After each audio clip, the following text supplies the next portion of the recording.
Well, we're going to start. So, hello everyone, and welcome to this new series of webinars that we are opening today. This series called Nuclear Medicine Worldwide aims to bring experts from all over the world closer to Latin America nuclear community. Through the Continuing Education Committee of Latin American Association of Societies of Nuclear Medicine and Biology, we will be able to share this space with experts from all over the world. In this occasion, I have the honor of introduce you to Dr. Tadashi Watabe from Japan. Thank you, Dr. Watabe, for accepting our invitation and participating in this series of webinars. He has a long career as a doctor and as a researcher that we can see in an imaging that I'm going to share you right now. But I'm going to tell you about other things. Just let me see all the Dr. Watabe has done in his career.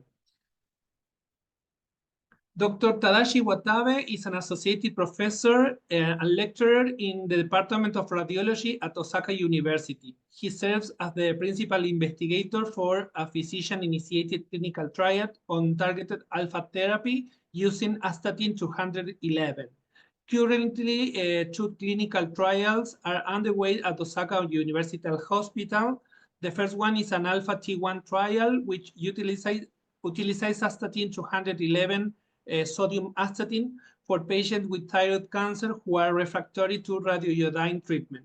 And the second one is an alpha PS1 trial, which uses PSMA5 to target the prostate-specific membrane antigen, PSMA, in patients with castration-resistant prostate cancer.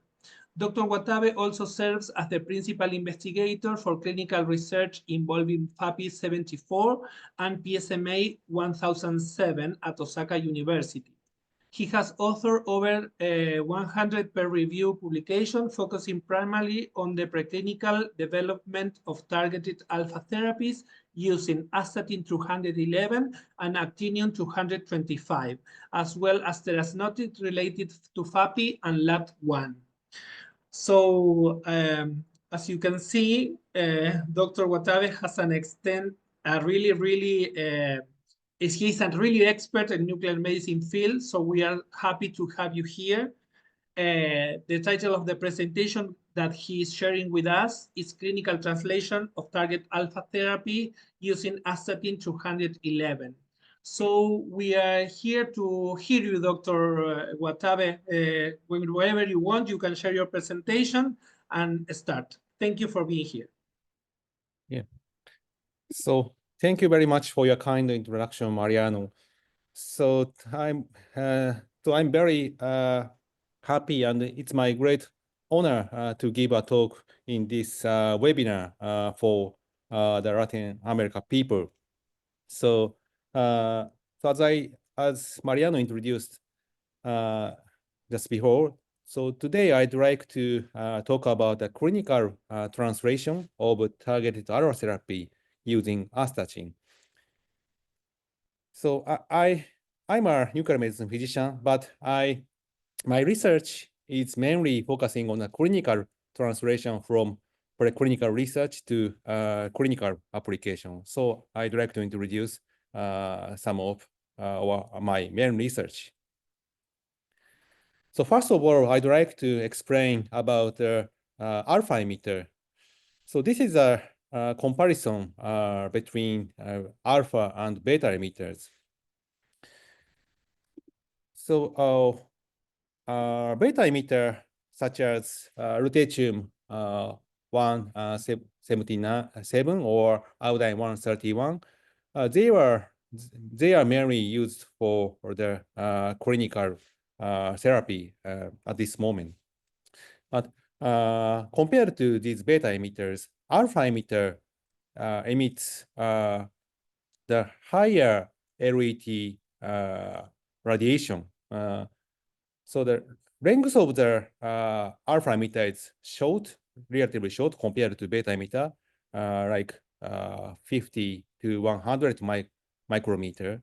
But alpha emitter induce the very efficient DNA double-strand breaks like this. So beta emitter usually induce single-strand breaks, but alpha is like this. So its relative biological effectiveness, RBE, is approximately 5 times higher than conventional X-ray or beta rays. And another advantage of using alpha emitter in Japan or in some part of the world is outpatient treatment is possible because beta emitters usually needs hospitalization of the patient in a dedicated room. But alpha emits very little amount of gamma ray, so the radiation exposure to the public or surrounding people is usually minimal. And now there are 4 major alpha emitters mainly used for the clinical application. So the most advanced one is the radium-223 because it is already approved for the bone metastasis, treatment of bone metastasis of castration-resistant prostate cancer. But radium is difficult for the labeling to the compounds or peptide or antibodies. So recently, actinium or lead or astatin, these 3 isotopes are main alpha emitters for the preclinical research to clinical application. This is a comparison among lutetium, actinium, lead, and astatin.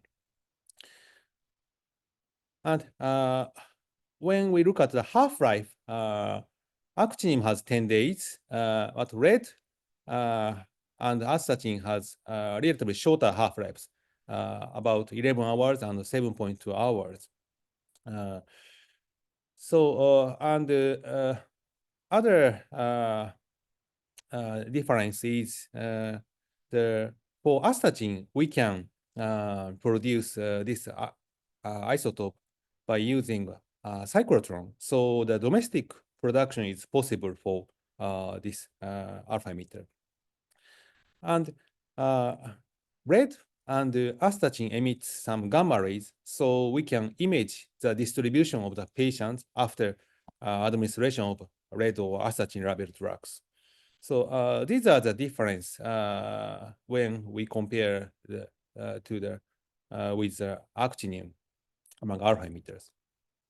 But all these isotopes or isotope-labeled compounds are still on the way for the approval. And many of you know about this image.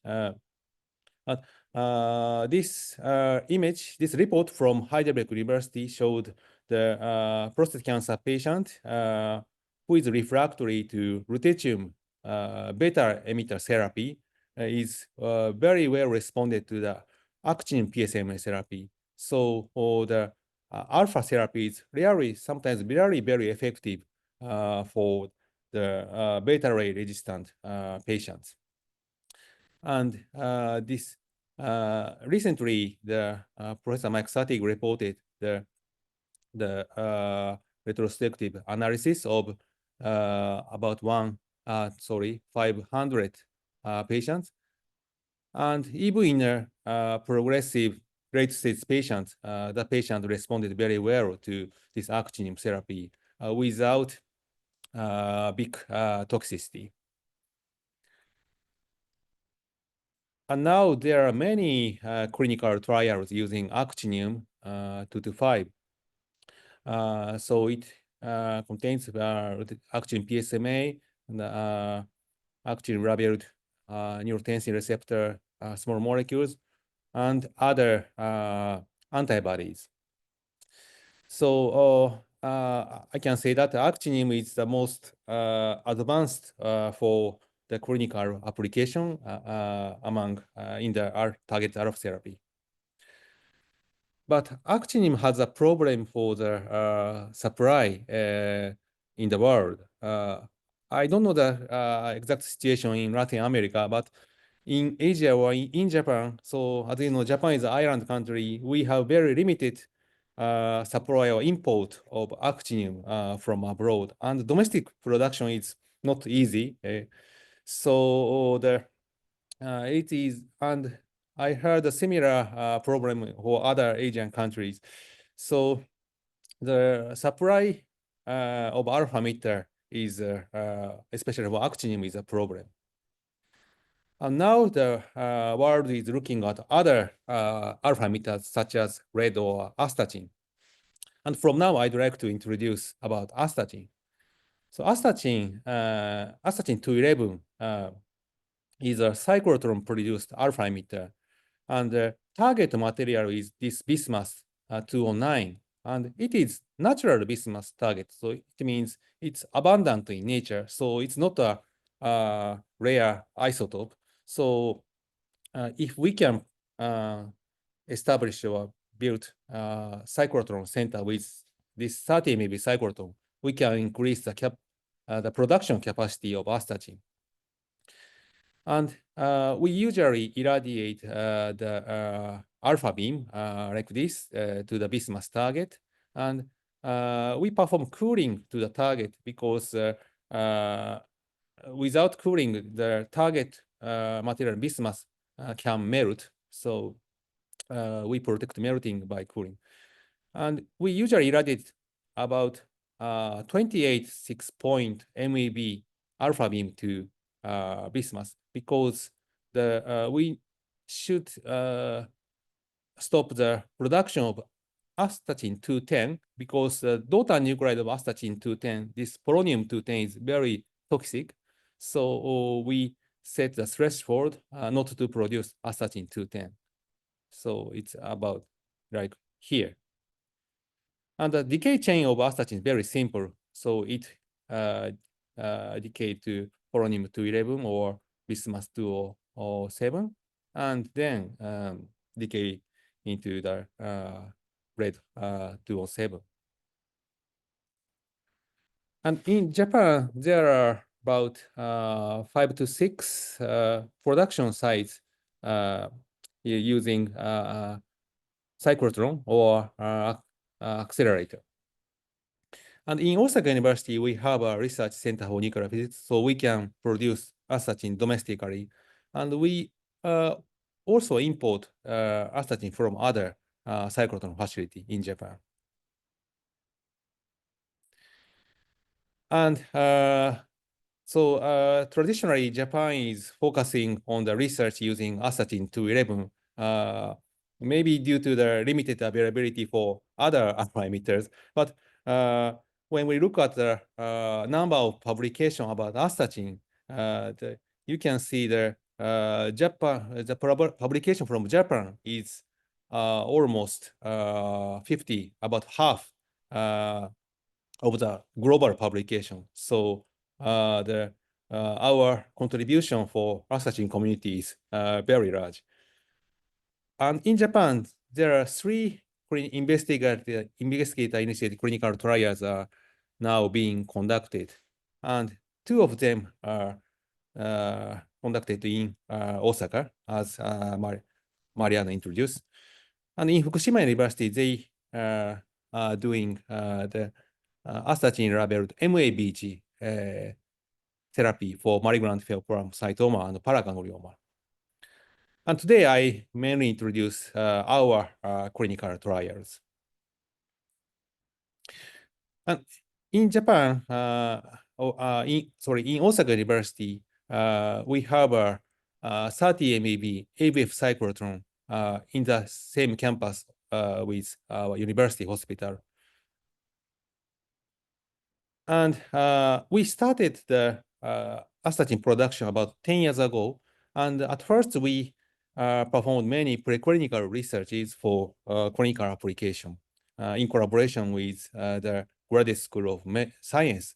And in this faculty, they have an expert of organic chemistry and physical chemistry and also radiation chemistry. So Osaka University is very good for the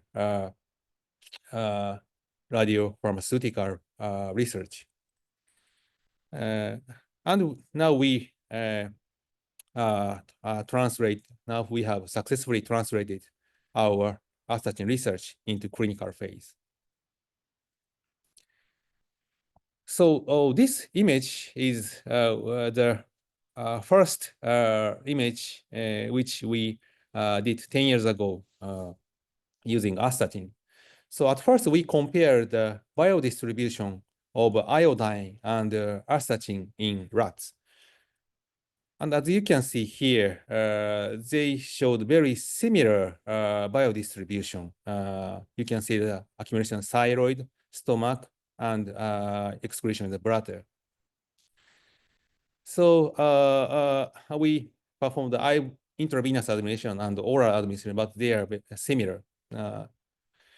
So we thought Astatin can be used as an iodine analog for the treatment of thyroid cancer. And in the daily clinical practice, we use iodine 131 for thyroid cancer. But some patients showed refractory to the radioiodine therapy. So this patient had a multiple lung metastasis, and the patient showed iodine ability for the metastatic region. But these uptakes remained despite the repeated treatment. So we thought a more powerful alpha therapy using Astatin can be applied for this kind of refractory patient with iodine ability region. But Astatin is sometimes called unknown element or unknown isotope because there is no stable isotope for Astatin. So the chemical behavior or its character is not well understood. And Astatin is easily oxidized and it can be transformed into various chemical forms such as AT minus, AT plus, ATO minus, ATOH2 minus. So the stabilization is a key issue for the to get the reproducible results. And short half-life is also challenging because we need the production just before experiments or clinical use. Sorry, but we found by using some reducing agent, we can stabilize the Astatin form as a 80 minus. So in this case, we use ascorbic acid because it showed the best performance for the stabilization. So we usually add ascorbic acid for the preparation for the library. And we first started from the basic experiment using papillary thyroid cancer cells. In the left figure, you can see the uptake comparison between K1 cell and K1 NIS cells. So K1 cell has expression sodium iodide synthetase, so it can take iodine. And as you can see here, without NIS, the accumulation of Astatin is negligibly small. So we can say that Astatin can be transported into thyroid cancer cells via NIS. And the right figure shows the effect of ascorbic acid for the uptake into thyroid cancer cells. And as you can see here, by adding ascorbic acid, we can enhance the accumulation of Astatin in the thyroid cancer cells, maybe due to the increased component of AT minus. And this is the result of the DNA double-strand break assay. So upper rows shows a result of Astatin. So you can see the very higher DNA double-strand break signals compared to the bottom figures of iodine. So in these images, you can see the almost saturated signal of DNA double-strand breaks. So Astatin can induce very efficient DNA double-strand breaks.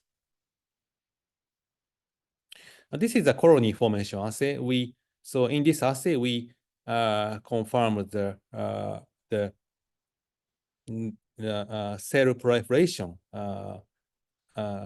as a result of DNA double-strand breaks. And in Astatin colony assay, you can see the reduced colony formation like this. And you can see that those are radioactivity is much smaller than the iodine in the Astatin image. So the result is like this. So we can see the rapid decrease of colony formation compared to iodine. And this is an in vivo efficacy experiment using K1 NIS xenograft model. And you can see the very high accumulation in the thyroid cancer xenograft like this. So we can image the distribution of astatin or astatin labeled compound because the daughter nuclide of astatin, polonium-211, it emits X-ray. So the we can see the distribution like this. And when we compare the therapeutic efficacy with iodine, this is the control curve, and this is iodine 131 curve, 1 megabecquerel and 4 megabecquerel. So iodine can inhibit the growth, but by using astatin, you can see the tumor shrinkage effect. So the previous DNA double-strand break or colony formation assay results are the same in the in vivo efficacy.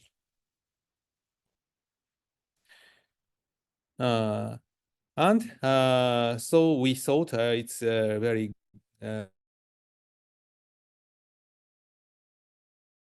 for the clinical application, and we performed the extended single intravenous dose tox study in mice, and we found we didn't observe any severe toxicity up to 50 megabecquerel per kilogram. Then we decided to go to the clinical phase. And before starting clinical trial, we need to set up the production, stable production facility in our hospital. And we have a GMP facility for the PET probe production. So we set up additional devices for the clinical trial using astatin.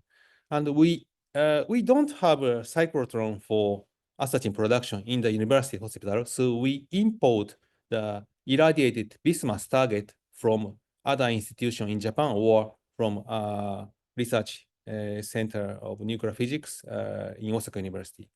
And we put this target in the automatic separation and purification device, and we collect astatin in an aqueous solution.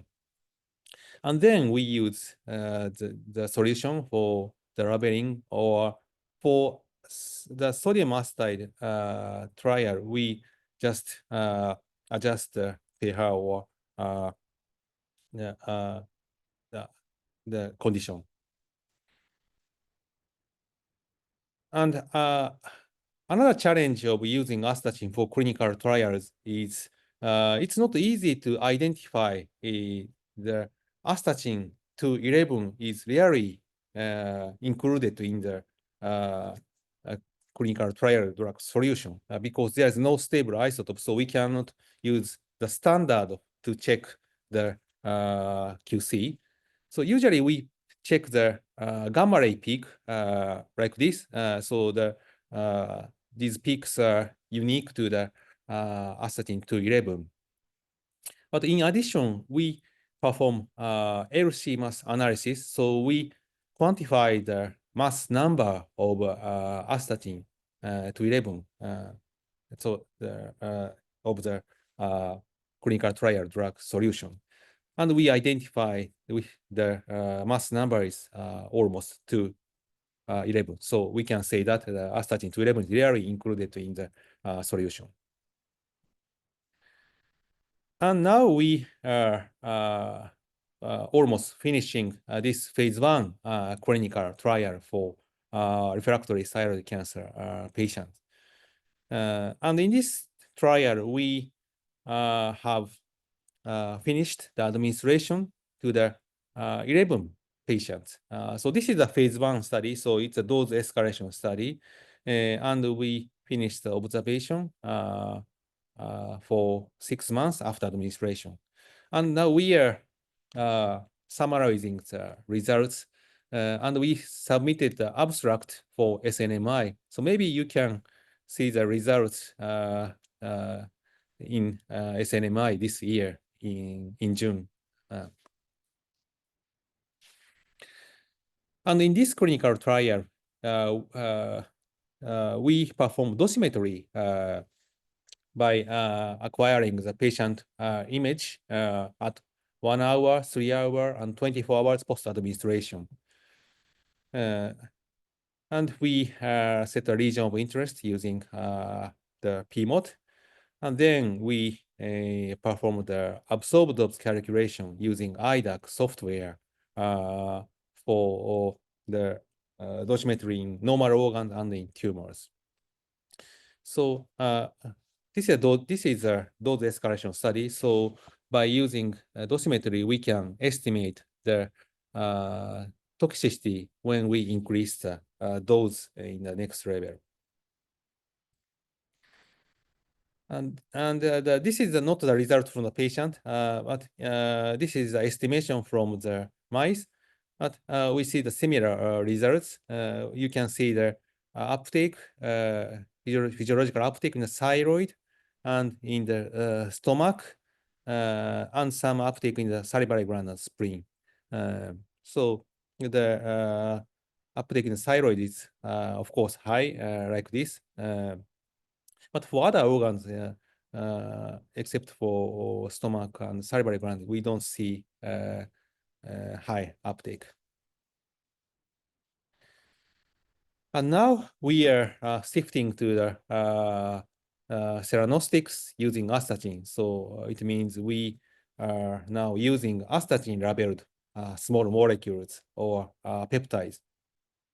And we decided to start from the PSMA compound because its utility or effectiveness is already established. So for astatin, the clinical efficacy data is still very limited. So we need to show its proof of concept that it is effective, similar to other alpha emitters.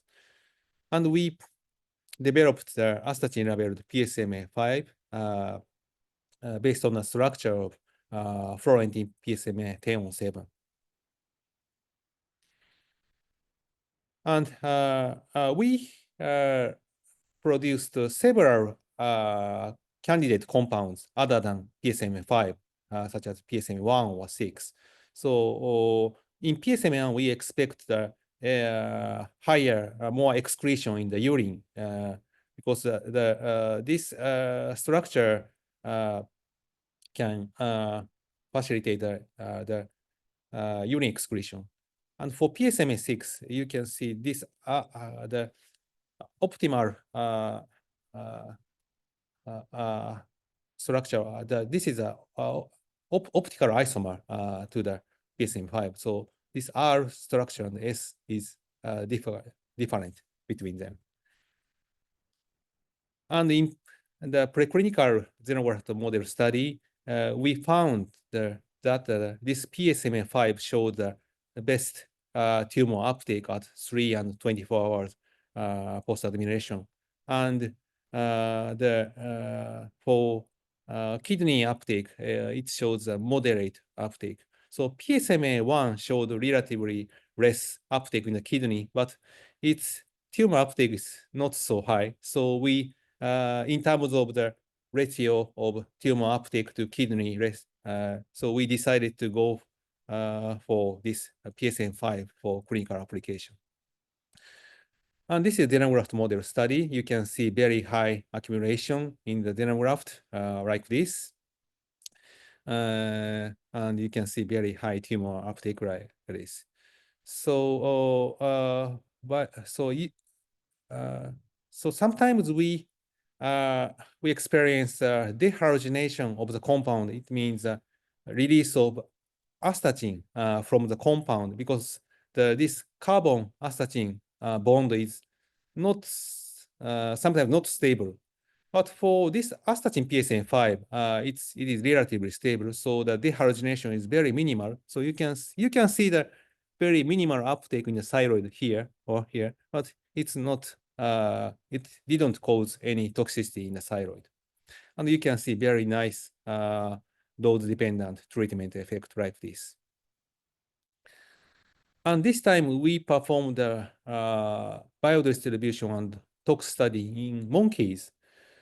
And you can see the accumulation in the salivary gland and kidneys, like mice or human. But you didn't see the excretion in the urine. So you don't see the bladder here. So we can see the excretion in the urine in mice. But it's not surprising, because this PSM5 is based on a fluorating PSMA 1017, and 1017 didn't show urine excretion, so it shows very minimal urine excretion in humans. So I think it's very similar behavior in monkeys. And we started the clinical trial last June. And in this clinical trial, we performed repeated intravenous administration. And in the previous thyroid cancer alpha T1 trial, we performed single administration like iodine. But for this trial, we use repeated administration like other PSMA therapy. And so far we injected this PSM5 into 5 patients, and we are still in the beginning phase, but we recently reported the distribution in the first patient. And this is actually the real first in human image in patient. And this patient had a recurrent lesion in the prostate gland and in a lymph node in the pelvis. So you can see relatively very big lymph node metastasis here with very high PSMA PET accumulation like this. And this is a Astatin PSM5 image, which we acquired by SPECT CT scanner. So this image was acquired by Beriton scanner. It's ring type new SPECT scanner. And you can see the nice accumulation in the local recurrence and lymph node metastasis like this. So, and we didn't observe the significant uptake in the thyroid. So we get the similar image as PSMA 1017 image. So we have successfully get a proof of concept that the PSM5 can be used as a companion therapeutic probe as this PSMA 1017 PET. So we are now observing the efficacy of this compound. But after the first administration of this patient, the PSA showed declining. So we can expect the good treatment efficacy for this PSM5. And we are now looking for other targets, and we like to show one of them today. So we are now focusing on the RAT1 for the next target for the clinical application Astatin. And RAT1 is a L-type amino acid transporter 1, And it is one of the natural amino acid transporters, which is expressed in various cancer types. But the expression in the normal tissue is very minimal, so we can target the tumor specifically by using this RAT1 targeting. And the amino acids such as leucine can be transported into thyroid cancer cells via RAT1. And RAT1 inhibitor is also used for the therapeutic compound for the cancer therapy. This image shows RAT1 is also a prognostic marker in patients with pancreatic cancer. So if the RAT1 expression is high, the overall survival is low like this. And we performed a PET study using FBPA. This is a RAT1 targeting, RAT1 selective PET probe. And you can see the high uptake in a recurrent brain tumor like this. But you didn't observe the physiological uptake in normal organs, except for the urine excretion. So it's very good for the tumor-specific targeting for alpha therapy. And we first use astatin labeled phenylalanine as a RAT1 targeted probe. And you can see the uptake here like this.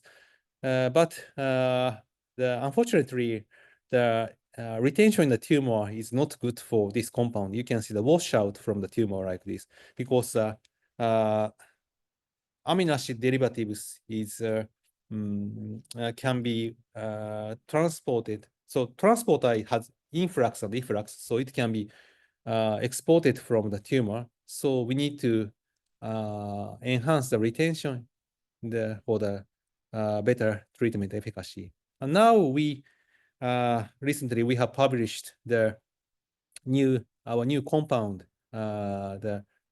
which is called Astatin, labeled ARMD, methoxy ARMD. And this compound showed better tumor retention, and I hope we can translate this compound into a clinical trial soon in Osaka University.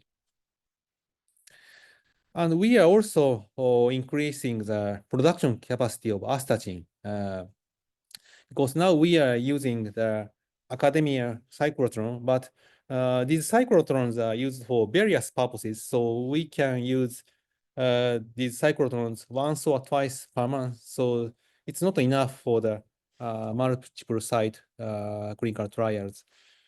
And we are now establishing new production sites in Osaka University, and the building was already completed.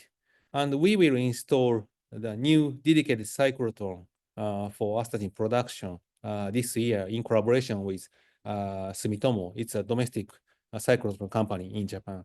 And hopefully we can increase the production capacity 10 times or more soon in the near future.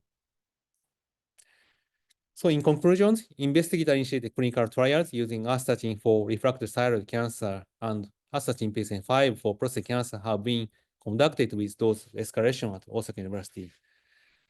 And it is expected that a pan-tumor targeted astatin-labeled compounds such as RAT1 targeted probes will be applied to the various types of cancer in the near future. So I'd like to thank my collaborators. Thank you very much for your kind attention. Thank you, Doctor, for your time, for your presentation. It is, I was thinking it was very interesting to see where the nuclear medicine field is going in other parts of the world, with radionuclides that are not available for use in Latin America. So we are really happy to hear your experience in that kind of use, and you are using in patients already. So we are here initiating with lutetium PSMA, and you are talking about to change it, to change the focus. So thank you for that. I was thinking that maybe in PSMA, in prostate cancer, actinium is the idea that everybody has. But as you said, it's really difficult to produce. It's a really a low amount in the world. It's really complicated. So maybe astatin, it could be an option. But I believe that I believe more interesting to see where astatin could do in another pathologies like thyroid cancer, or maybe the LATs expression in other kind of cancer like pancreatic cancer. I believe that everybody is focusing in PSMA as one of the most important for the epidemiology of prostate cancer. But I believe that other applications are really interesting. The thyroid application, I believe it's awesome. It's really interesting to see that. In my institute, I work in an oncology institute. We have patients that could be really have benefits with that applications, that they receive 50, 100, and they always refractory to radioiodine, and they know how another option. So maybe astatin is something really, really promising, I believe.